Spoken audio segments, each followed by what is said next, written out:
I'm Glenn McGinnis, and this is Outburst. On the program, do you believe gas-powered vehicles can be phased out in Canada by 2035? Yeah, I think it's possible. I don't believe so. Very ambitious.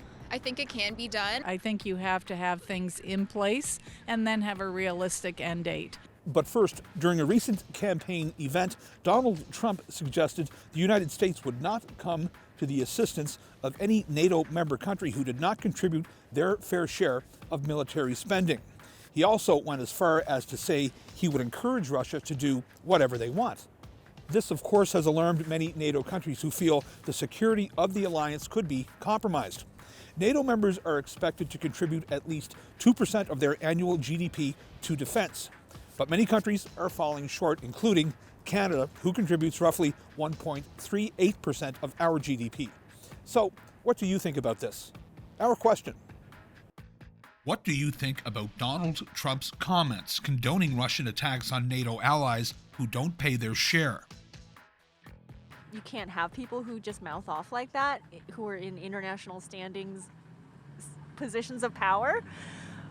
But as a sort of on the sidelines, I'm happy to hear the things that he says and he spouts out, because it's just like, like much as I disagree with a lot of his values and what he says 99% of the time, I also kind of get why he's saying that. Like, why is America paying for most of NATO and other countries are not paying? And why should America defend the countries if they're not paying their fair share? Like, I get that feeling, but I don't think, a national leader and superpower of the world should be actually saying that at a time when Russia is invading, like actively invading another country. It's just like encouraging them to go ahead and invade other countries because America's not going to help them. I mean, I try not to be too much of a doomer about all this. Like this next election in the States, I hate how much it's going to affect us regardless. I mean, they're our neighbors. It's terrifying. I know that Russia's not stoked with Canada too, and I worry about what that. I mean, selfishly, when things are this scary, I try to hone in on Canada, see what safeties we have, and that's just up in the air with this too. It's weird that this random guy in the States is going to affect our future in such a big, scary way. I think Donald Trump should be impeached. I think Donald Trump should be convicted, and I think Donald Trump should be in jail. What he is doing is absolutely 100% treasonous.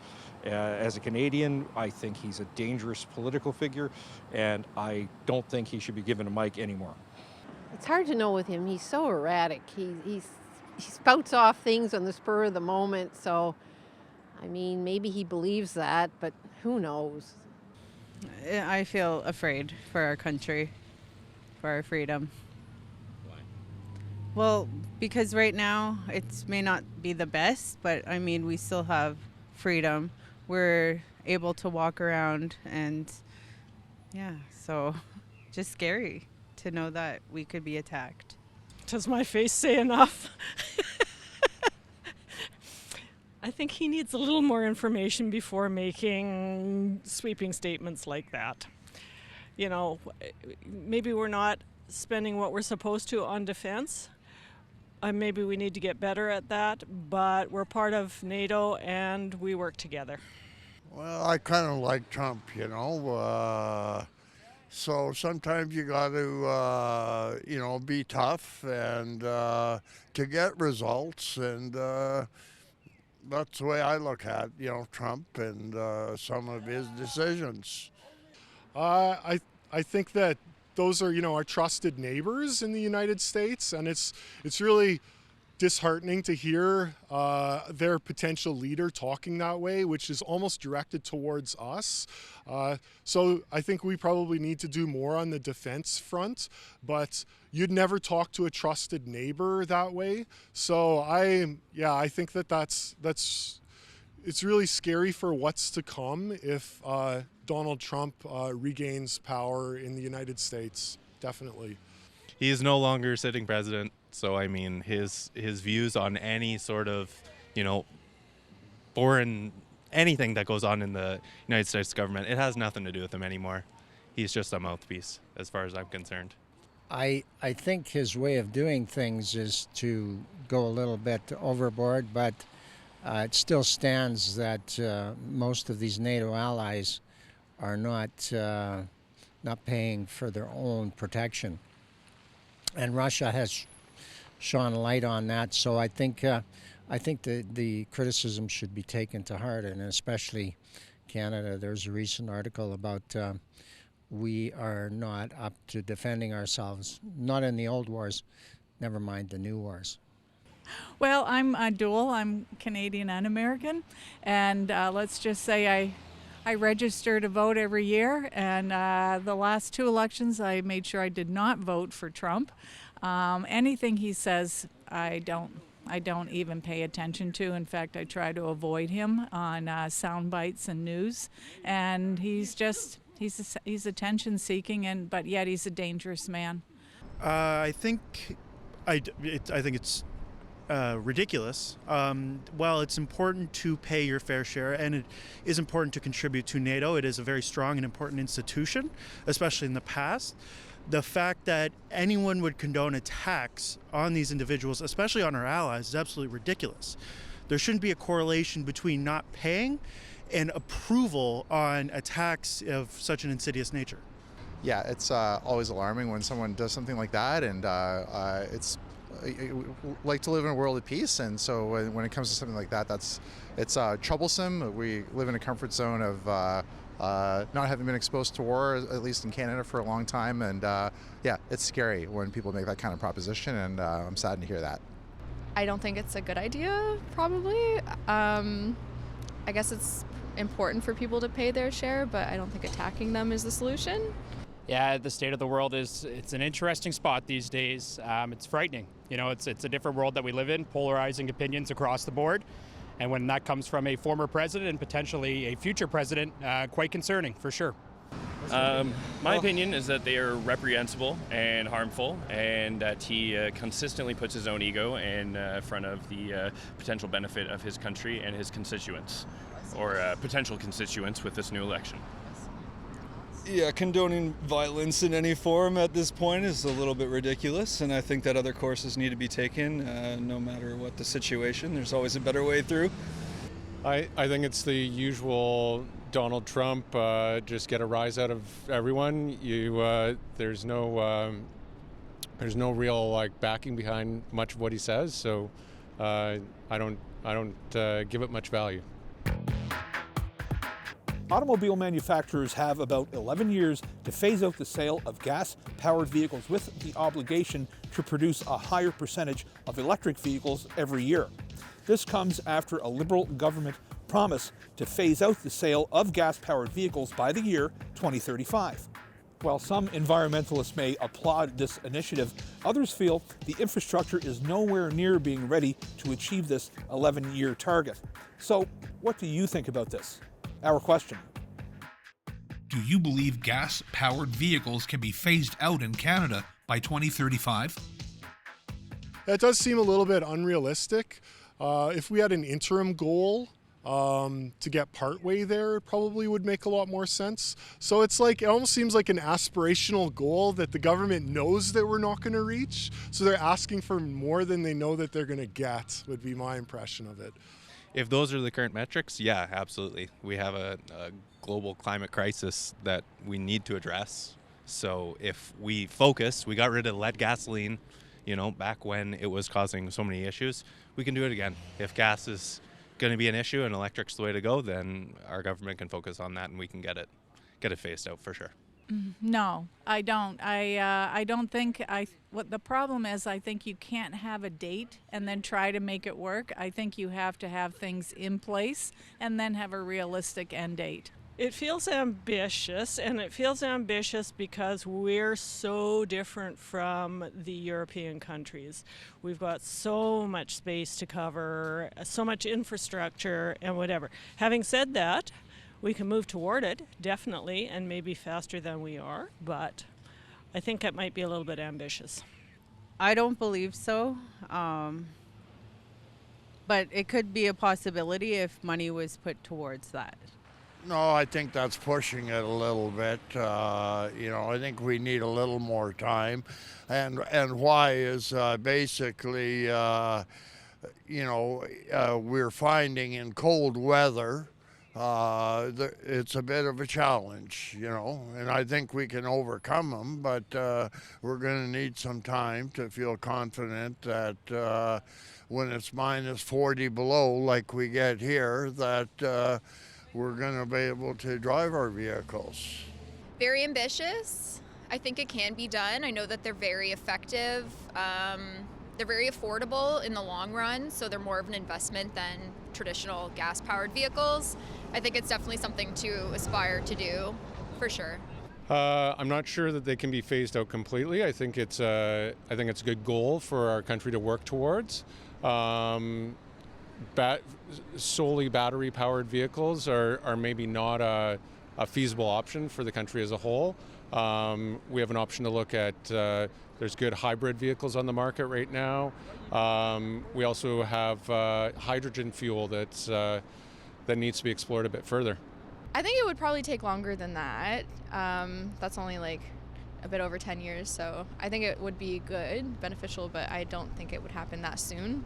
I know technologically it fully can be. I don't know if people are going to implement what's necessary to do so, but yes, it's fully possible. I know some people who do have electric power vehicles. The majority of people I know have gas. And the majority of demand I see, like especially my father's a car salesman, as he works in cars, like the majority of the ones he sells is gas. It's not electric. And while the demand for electric powered vehicles, especially hybrid vehicles, has been increasing, I just can't see it enveloping the demand and the amount of gas-powered vehicles that are both produced and sold within the next 12 years unless there are serious incentives to produce them, like Denmark has the tax subsidies and such like that to make electric cars super cheap. I mean, I drive an electric car, full disclosure, and I know that we have a long way to go with the infrastructure to support electric vehicles, and that's 11 years away. Probably not. I'd like to think that we could, but probably not. I don't think they can be phased out fully. I'm a firm believer in the hybrid model. You can get really great mileage out of a hybrid. We've seen a lot of issues with the pure electric. I know my father's had a hybrid Camry for quite some time, 52 miles to the gallon, So we should phase out. We need to limit our carbon footprint, but it can be done differently. They're going to have to increase the infrastructure for charging electric vehicles, and they're going to have to take another look, I think, at electric vehicles and problems they've had and sort that out. At this point, it's going to take a massive kind of country building move to put in enough electrical charging stations and everything to even make that a reality. And I really think we're so addicted to oil and cheap oil that it's going to be tough. Yeah, I think it's possible. Will it be? No. Call me a pessimist, but no. I don't think it should be. Personally, there's room for everything, including electric hybrids with gas, with hydrogen if they can do that as well. There's more than one solution. Some of it's just not idling at the Tim Hortons for 15 minutes waiting for your coffee.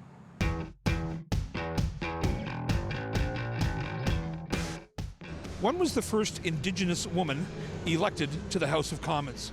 1977, 1988, or 1999? I think it's 1999. 99. 99. I would say 1999 maybe, or 1988. Which one? The second option, 88. 1999. I'll go with 99. I would assume 99. I'll go with 88 to spread our odds out. 1988. I don't know. I'll go with her. 1988. It is 1988. Woo! You were right. Amazing. Okay. Congratulations. Woo. Thank you. You did it. The first Indigenous woman was elected to the House of Commons in 1988 when Ethel Blondin Andrew became the Member of Parliament for the District of Western Arctic. During her parliamentary career, Blondin Andrew worked to protect Indigenous languages, cultures, and peoples. Ethel Blondin Andrew was also the first Indigenous woman to serve in multiple federal cabinet positions. She remained a member of Parliament until 2006. Ethel Blondin Andrew was awarded the Order of Canada in 2022. Ontario Premier Doug Ford is no fan of carbon pricing. In fact, he said his government will put forward new legislation that will require future provincial governments to hold a referendum when it comes to putting forth any new carbon pricing legislation. Doug Ford says if passed, this legislation could give voters a direct say in carbon pricing. But others feel that's what elections are for and would rather see these decisions made by those who govern. So, what do you think? Our question. Should any new carbon pricing legislation be put to a referendum first? Yeah, I'm neither here nor there on that. As long as there's a plan to do something with the revenue, I think that justifies it a little bit more. There are certain issues that I think a referendum is necessary and important. Broad, sweeping changes. The carbon tax, I don't know, reaches that level of impact necessary to require a referendum. It seems like if you establish a referendum for a carbon tax, then it almost sets a precedent that any tax increase should require a referendum, which leads you to a point that you have referendums so often it defeats the point of the representatives. It doesn't defeat the point of representatives, but you get the point of repeated referendums over and over and over and over and over again. We elect representatives to serve our interests, and we should trust them to do so, and we should trust them to act in our best interests. No, I don't think so. I'm not a big believer in referendums. I think politicians should be are elected, and they should be able to do their job based on those election results. When you always have to go back doing referendums for every political move you want to make, it could really slow things down. So I'd say no. I think that really the responsibility is with large corporations. I think that the individual person has much less of an impact than large corporations, businesses that are responsible for a lot of emissions. So I think that that would be tricky. Yeah, referendums are tricky. I agree. I don't know if that's the way to go about it. I think you put these issues front and center when it comes to elections, whether it's municipal, provincial, and federal. Let voters make their decision at the polls at that point in terms of the way we want to go when it comes to carbon tax. I don't think a referendum is the right avenue to take there. Well, I think the biggest referendum of all is an election.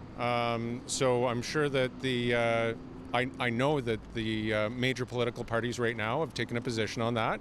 And I think that'll be a significant issue for the next election. Yes, to my understanding, I feel like the community should be involved in just levels of taxation and the percentages of everything. I don't think it should be behind closed doors.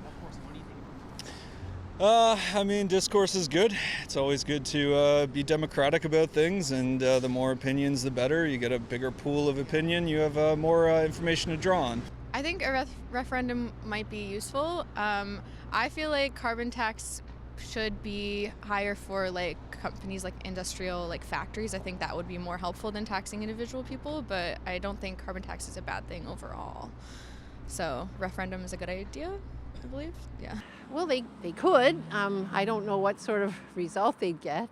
I think people are so polarized around that. I guess that's every government's decision, and you got to vote them in or you vote them out. That's democracy. Yeah, I think that would be great if we all had a voice in it. Isn't that what democracy is,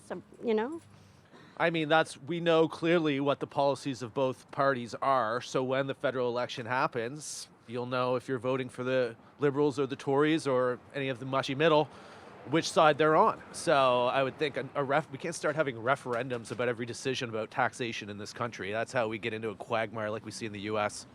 I just see waste of time, honestly. I think if we're going to get a carbon pricing regulation, a new one come in, then why don't we just, listen to what people are saying during the election, elect somebody, and pray on the 10% chance that they'll actually follow through with what they say. I think that's unrealistic as well. The average person doesn't have enough information to be able to adequately define what would be the larger impact for every piece of legislation. Now, Should some of them be up for referendum? Absolutely. But as it stands right now, to have every piece of legislation would just be, it would grind the system to a halt. Well, I think we're the only ones in North America that are paying a carbon tax right now, and we're like less than 10% of the population, so we're not making a difference. China puts on a new coal plant every week, and India as well, so, and they're not paying any carbon tax, so we shouldn't be paying carbon tax, and yes, there should be a referendum. My wishes is for better advisors, more science, and more realistic plans. But I don't know if that's wishful thinking, but I really think that the people who are elected need to make those decisions based on what we're asking for, and not do a referendum.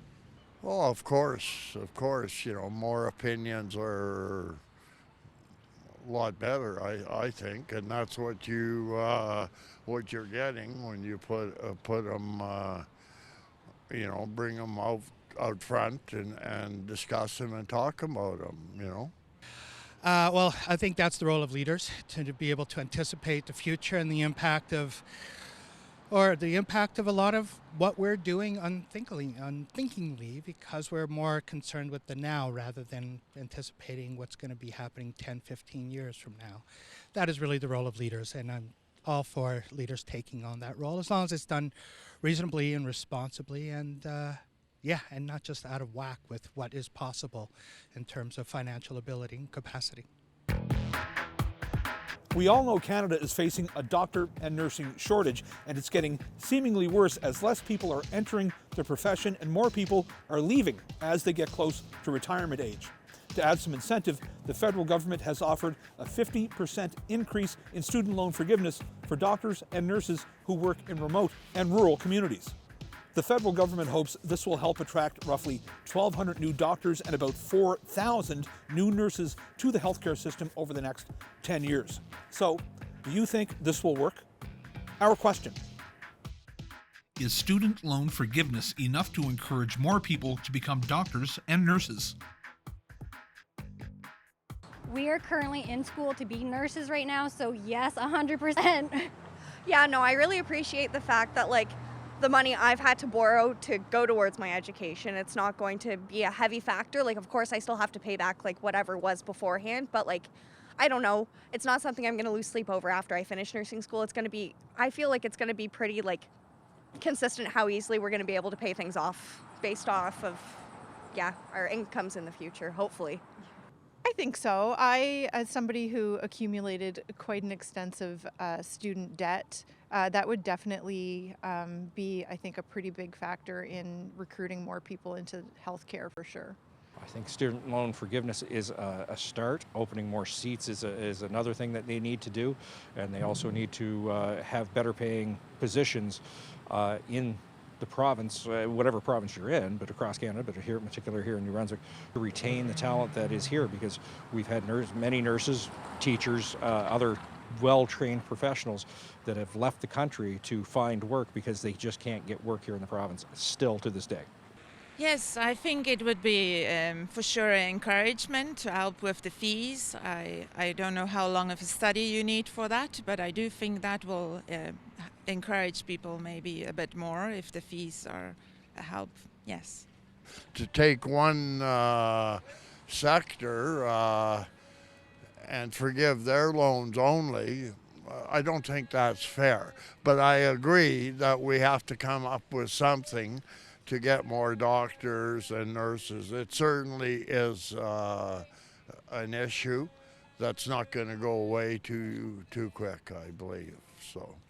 Yeah, I think that should be a part of a strategic plan and a framework for encouraging a different kind of doctor into the future, different types of medical professionals. I think we have to focus greater attention on supporting our Indigenous colleagues to be able to get into medical school in the first place, and not feel that they have to leave because it's disrespectful of their culture. So I think we have definitely loan forgiveness should be one part of a broader strategy.